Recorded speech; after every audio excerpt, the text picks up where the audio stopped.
Hey, thank you so much for joining me today. So today I get to talk about where I work, the Grosvenor Room. I love my job. I love helping genealogists. So the Grosvenor Room is the special collections department at the Buffalo and Erie County Public Library. The collections include genealogy, local history, maps, music scores, and rare books. Most Grosvenor Room materials do not circulate, including in-person checkout as well as interlibrary loan. Except for we do have a small collection of genealogy how-to books that check out. The Grosvenor Room is open the same hours as the rest of the library. The only time that you'd have to make an appointment to visit us is if you wanted to view something in the rare book collection. Most materials relevant to genealogy are not in the rare book collection, but if you do find something, you're of interest, it would tell you if it was in the rare book collection in our online catalog.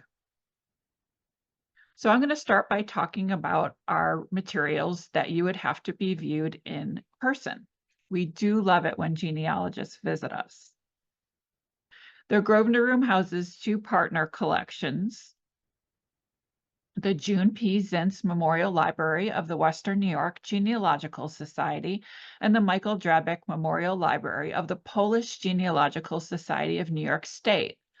I'll reference some of their materials throughout my presentation and show their logos on the slides, which include their resources.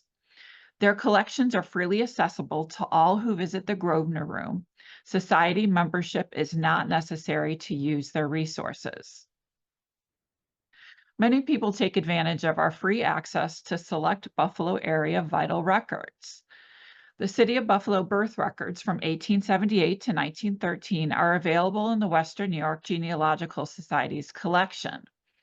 This record is for Mary Margaret Mertz, who was born on 119 Seneca Street. It includes her parents' names, George and Nora Mary Garcher Metz, and it gives their ages. It gives detail that the mother gave birth to 3 children before her, and it tells the birth was assisted by Dr. Edward P. Forrestal. Also in the Genealogical Society's collection are delayed birth records. Delayed birth records are records that were filed long after a child was born. They were usually filed by adults who did not have a birth record, usually because they were born before birth records were kept and needed proof of their age. The records in the Grosvenor Room were mainly filed in the 1930s and 1940s and pertain to individuals who were born between 1864 and 1913. In addition to information given on a standard birth certificate, delayed births required proof of birth. Proof could come from a family Bible, a baptismal record, military records, and even a library record. If a baptismal record was used, the name of the church was usually given and written on the record.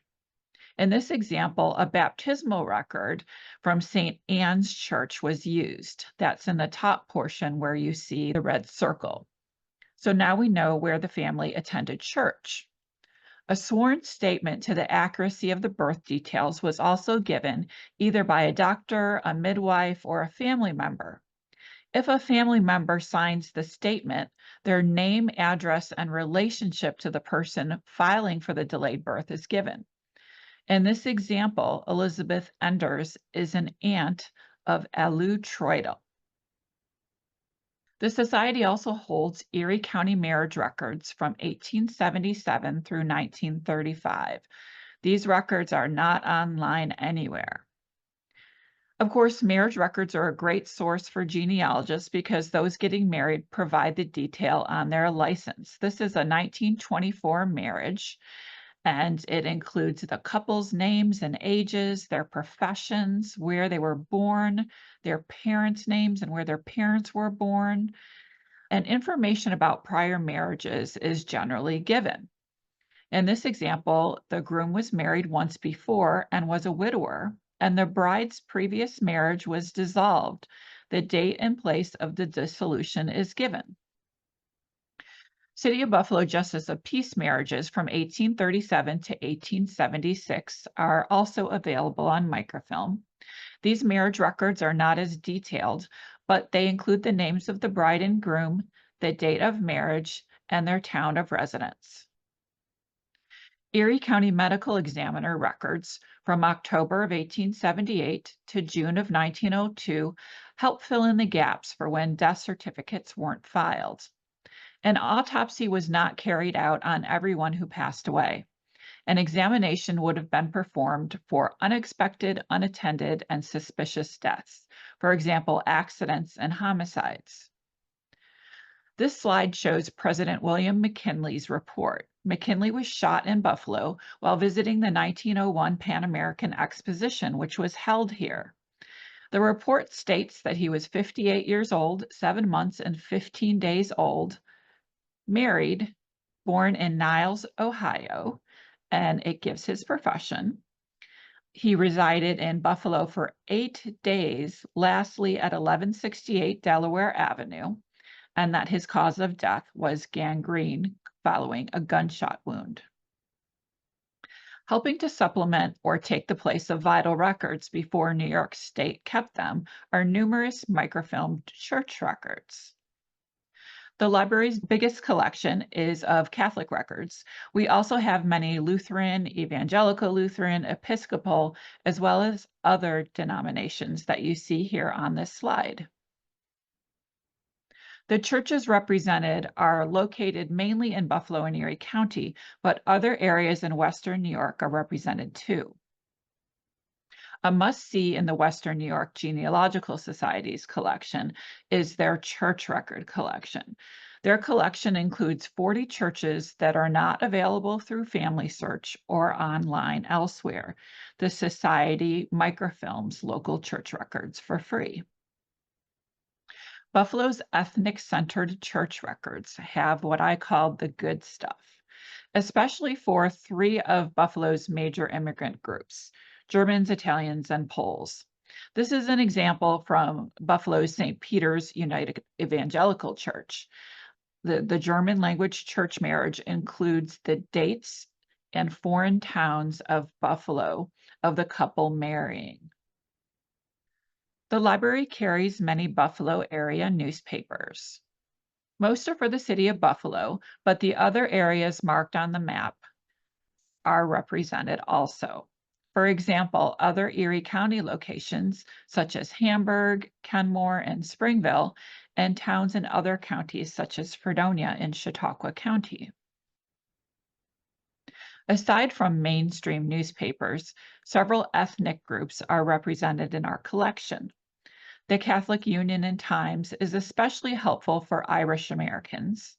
The Empire Star, Buffalo Criterion, and Buffalo Challenger for African Americans. The Am-Pol Eagle and the Dziennik for the Polish population. And there are several newspapers such as the Buffalo Volksfront in the German language. We have several card files for you to dig into. The Vital Index of Early Western New York Families offers a 120,000 card name index by the Western New York Genealogical Society. The card abstracts information from 75 sources of births, deaths, and marriages in Western New York. The source materials are identified on the cards and can be found in the Society's collection. The name of this card file is a little bit misleading. It says Early Western New York Families, but that's relative. I've seen people born in the 1700s listed in here to even the mid-1900s listed in this index. The Society also has a Bible record index. They collect family data from member Bible records. The records have been transcribed, and those transcriptions are available in their collection. Photocopies of the original submissions may be obtained through the Society for a small fee. The original submissions are usually transcriptions, not photocopies of the records. In 2023, the Grosvenor Room received the Buffalo News's Article Index. This index is an impressive collection, including typed ledgers and over 175,000 index cards documenting articles from 1920 to the 1970s. With an expanded scope, it complements the library's existing indexing efforts. Our indexing is primarily focused on local news, and this index broadens coverage to include national and international stories. Our library created index, and a tremendous resource for both genealogy and local history, is the local history file. It's our most comprehensive resource on Buffalo history and ties together many of our resources. The local history file indexes newspaper articles, the library's scrapbook collection, our vertical files, and many local books and periodicals that are not indexed elsewhere. You'll find entries about people as well as numerous other topics like ethnic groups, churches, schools, clubs, homes, and businesses. Be sure to look up your ancestors' names as well as organizations, clubs, and causes that they may have been involved with. This is an example for Mrs. Mary Talbert, and you can see her death is listed at the top. And you can also see there's some funny notations on some of these cards. And don't feel overwhelmed when you see these cards if you come visit us, because we always have librarians to assist you and help you find the materials that you see listed here. One of the collections indexed in the local history file I mentioned is our scrapbook collection. They're filled with newspaper clippings, and they're great for finding photos and adding context to your ancestors' lives. They're grouped together by subject. The local biography set is of particular interest to genealogists, as it includes obituaries and other articles about individuals. Other example topics are churches, homes, industry, military, schools, streets, and local history. So let's look at a few more examples. This is from our club's scrapbook, and it's often useful to genealogists. This is an example of the Golden Wedding Club members. These couples were in their 90s when they were photographed, and they were married in the 1860s. Our foreign population scrapbooks give an idea of how immigrant population groups were viewed by local-born residents. They include some images of ethnic neighborhoods and places of employment. They may provide information on ethnic clubs and churches and on immigration patterns. Lastly, there are some examples from our charities scrapbook. This is the floor plan of the Buffalo Orphan Asylum. And here are some great photos of children playing at the asylum. The library carries some archival collections. One is our Troop I collection. Troop I, for which it consists of all men from the city of Buffalo, was first called into service for the 1916 Mexican expedition and also served in World War I. After the war, its members formed an American Legion post, which became an important location for community events. The Legion closed in 2022, and they gave us their materials. The collection consists of scrapbooks, meeting minutes, photographs, a visitor's register, correspondence, and member cards, which you see pictured here. Membership cards may list date and place of birth, as well as military service details. This is an image from our Buffalo Central High School registers collection, and the dates covered are 1865 through 1909. It includes 19 ledgers, and they recorded information on each academic term. Information provided varies slightly over the years, with the years prior to 1900 containing the most detail. Students' names are given along with their ages. Their ages are listed in a very unusual manner. It appears to be how many years old the student was, and then the month of birth.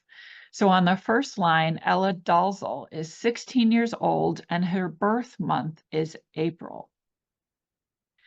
These registers make finding your ancestors' religious affiliation easier as they are recorded with the student's religious denomination. Where prepared is where they previously attended school. The numbers are Buffalo grade school numbers, and sometimes you'll see an abbreviation for a different town, such as one towards the bottom that says LAN, and likely stands for the town of Lancaster, which is in Erie County. Name of parent or guardian is sometimes given, and their ethnicity is sometimes given. So on the top line, William Dalzell is Scottish. Just below him, Henry Daniel is German. And later on, we see a number of I's for Irish. Addresses are also sometimes recorded. The Buffalo collection is a treasure trove. It's mainly a book collection, and its geographic focus is Erie County. Of course, yearbooks are one of its most frequently used materials. We mainly carry high school and college yearbooks, and they start in the 1880s and go up to today. And we have many that are not online in genealogy databases. Buffalo had many high schools and many technical schools. If you don't know where your ancestor went to school, you can check our picture file, which indexes images found in local publications, especially high school yearbooks from the 1920s into the 1940s. Erie County voter registration records can be found in the Buffalo collection from 1926 to 1971. And these are a great substitute for city directories. Many Erie County towns outside of Buffalo did not have city directories until the 1950s or later. There is no every name index, but if you know where your ancestor might have lived, you can look in that town and look through the different districts. And then streets are an alphabetical name. Of course, in the Buffalo collection, you can find many histories of Erie County cities and towns, churches, businesses, and other local topics. Many businesses, organizations, clubs, and local governments published reports and periodicals. The Buffalo collection is rich with those materials. This is an example from the Lafayette Street Presbyterian Church publication, Our Church at Work, for the year 1887, and it lists baptisms, marriages, and deaths.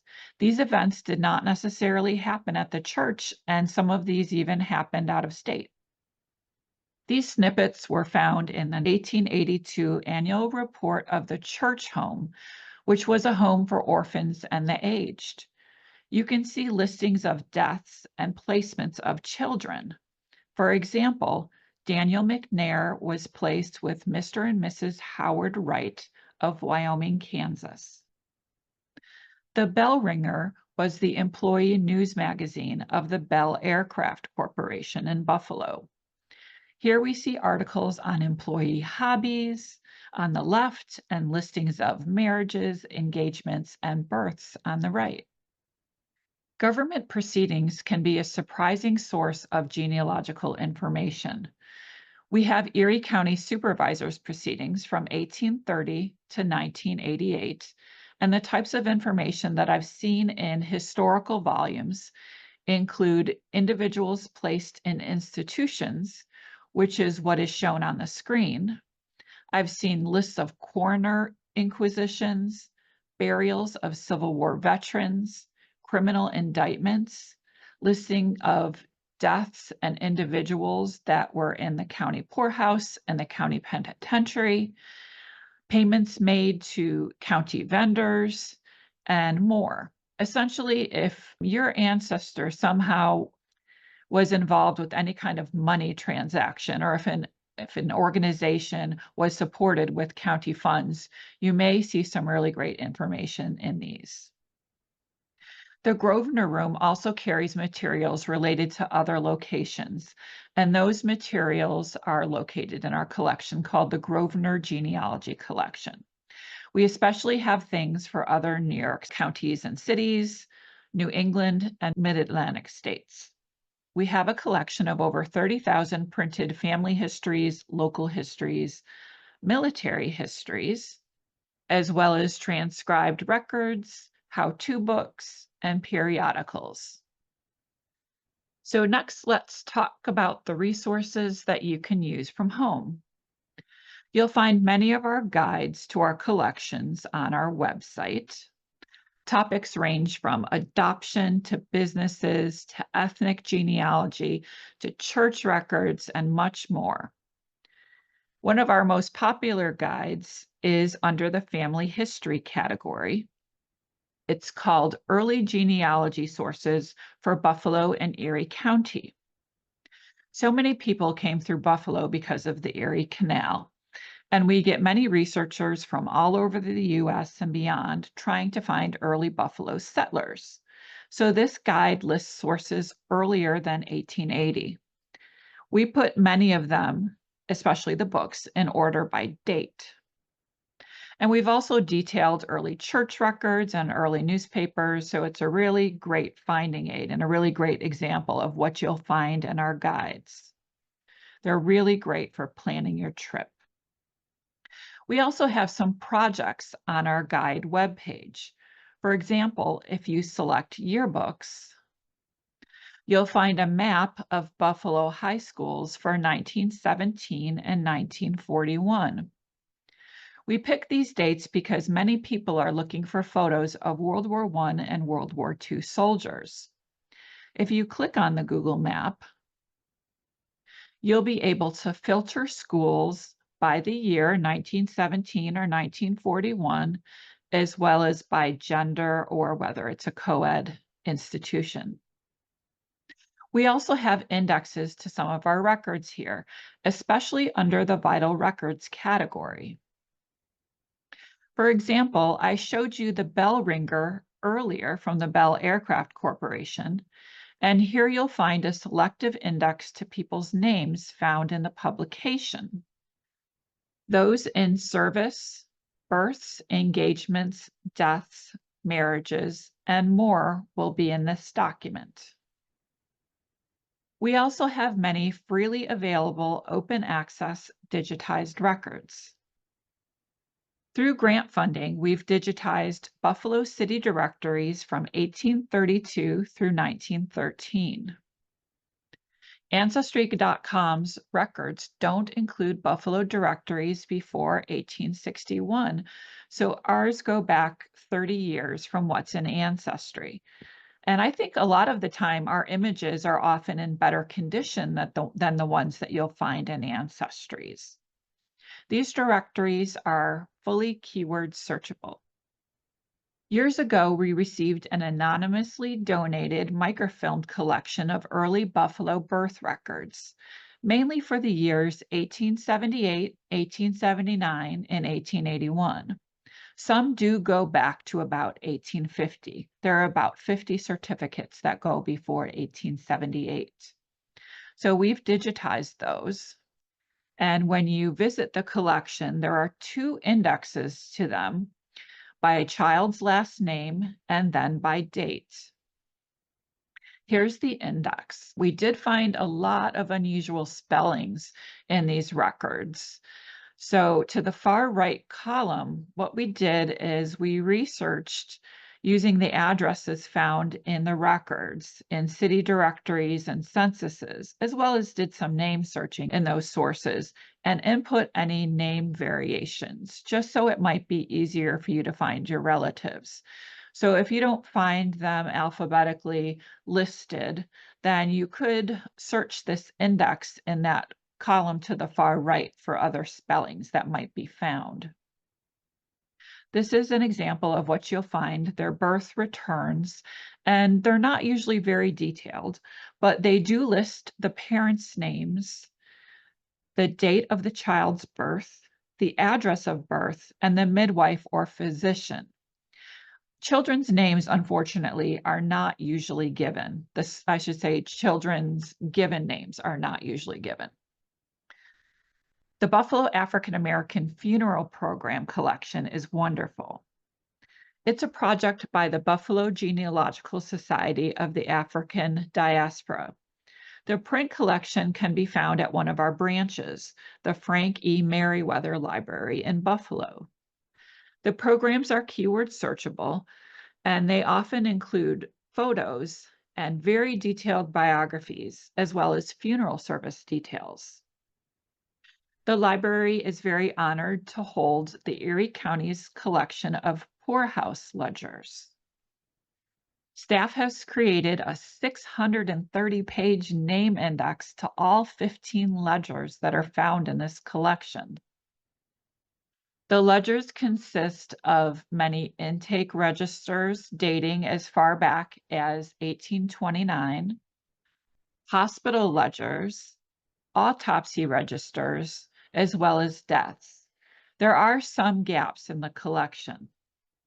This is a typical intake ledger showing names to the left, ages, places of birth, date admitted, and date discharged. Death registers usually include names, ages, places of birth, occupations, date of death and burial, and place of burial. They also include cause of death and usually include the undertaker names. This is an example from the Poorhouse's consent to autopsies. It's a small collection, but includes family relationships.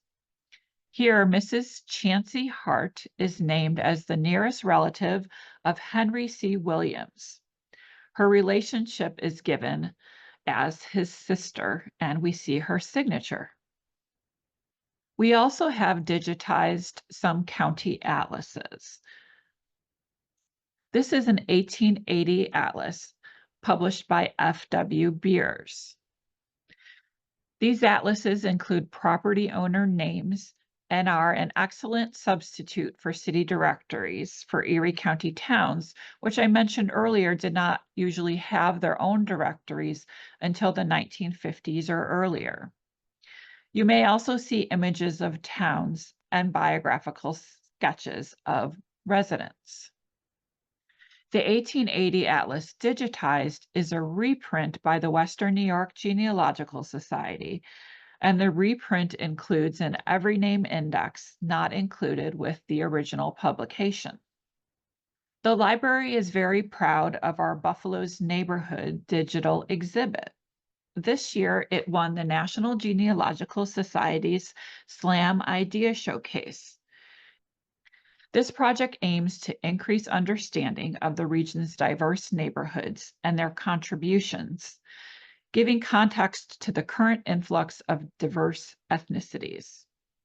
We partnered with several genealogy societies who contributed content to the exhibit in the hopes that it will raise awareness of local genealogical and cultural organizations, as well as help develop and promote cultural understanding. It features historical neighborhoods on Buffalo's neighborhoods from the legacy of Buffalo's indigenous groups to the present day. It also includes a digital archive of photographs, newspaper clippings, maps, books, church records, programs, and other historical documents. We received a grant for the exhibit, and one of the funded projects was the translation of a very difficult to read early German language church death records. The deaths include detailed obituaries. They are incredible. In this example, it is for a man named Johann Michael Zeb, and it tells the specific town he was born in. It tells his father was a baker. It gives his father's name and his mother's maiden name. It tells where he was baptized, that he entered an apprenticeship as a baker, and it gives the town's name. And then it tells after he finished his apprenticeship, he was in the military for 9 years. He married Catherine Barbara Pfeiffer, and it tells where she's from. It gives their wedding date from 1822. It tells 3 of their children were born in Germany, and it gives more information about his children and where they were born, and it tells the information about their youngest child who passed away, and it gives information about Johann's death as well. To learn more information about our digital projects and how to navigate them, you'll want to check out our blog. We have a videos tab where you'll see many classes about our collections. Navigate to the Grosvenor Room collections section, and you will see links to our videos and how to search the digital collections and what else you might find there. You're probably wondering if the library offers research services, and we do.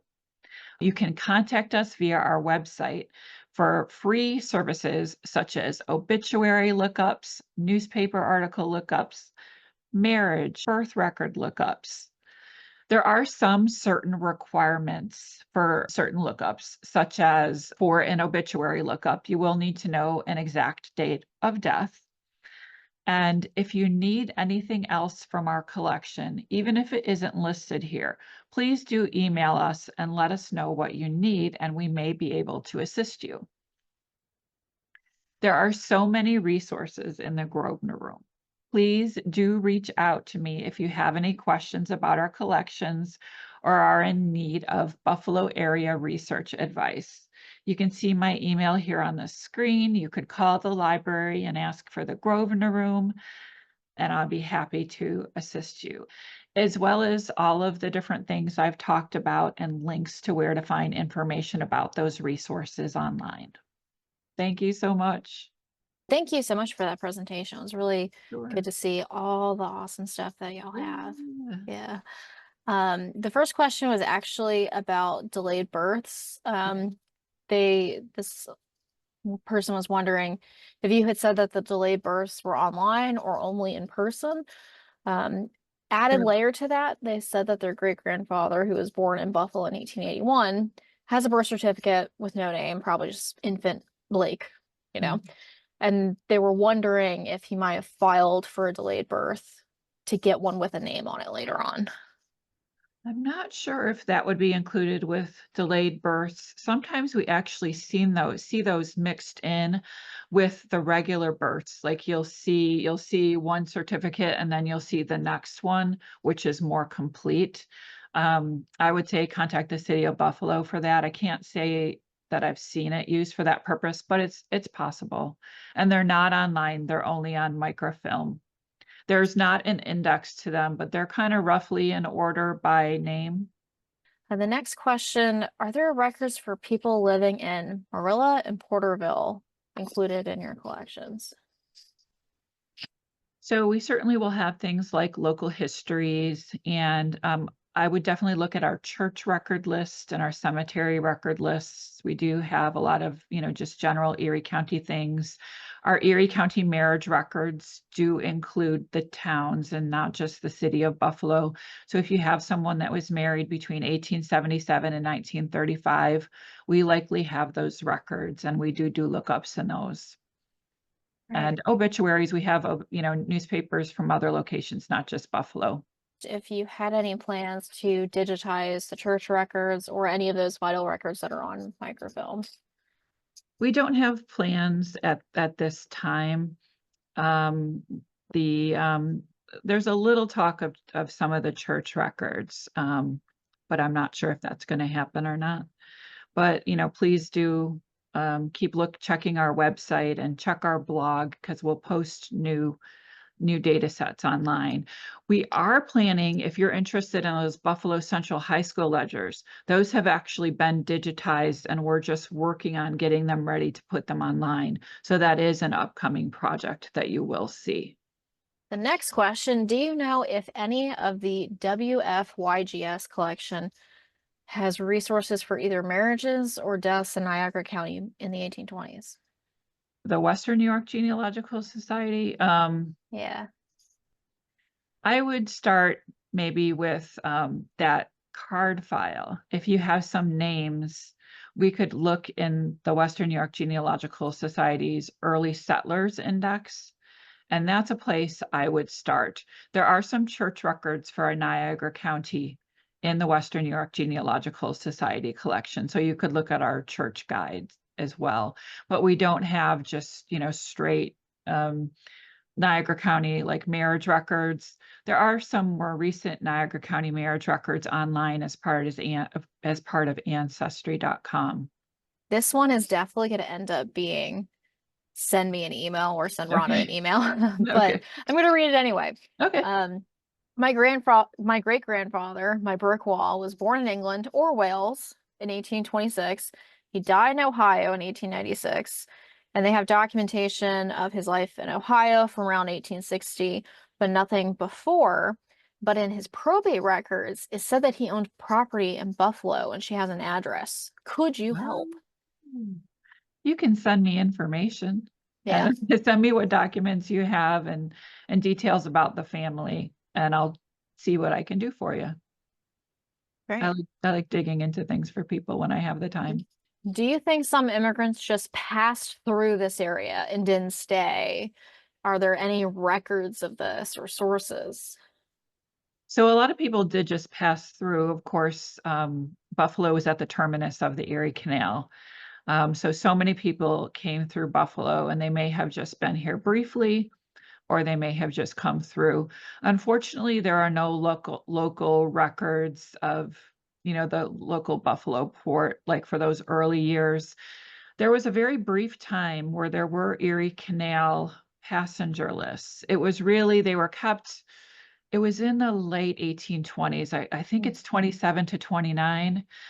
And those are at the New York State Archives. Unfortunately, they were for tax purposes and not really meant to be super true passenger lists. I've seen some of them, and I've seen a couple that look really nice. And then a lot of them, sometimes they'll just list passenger, or it seems like they're kind of making up too many Mr. Joneses on the list, or like Yeah. Mr. Smith, Mr. Jones.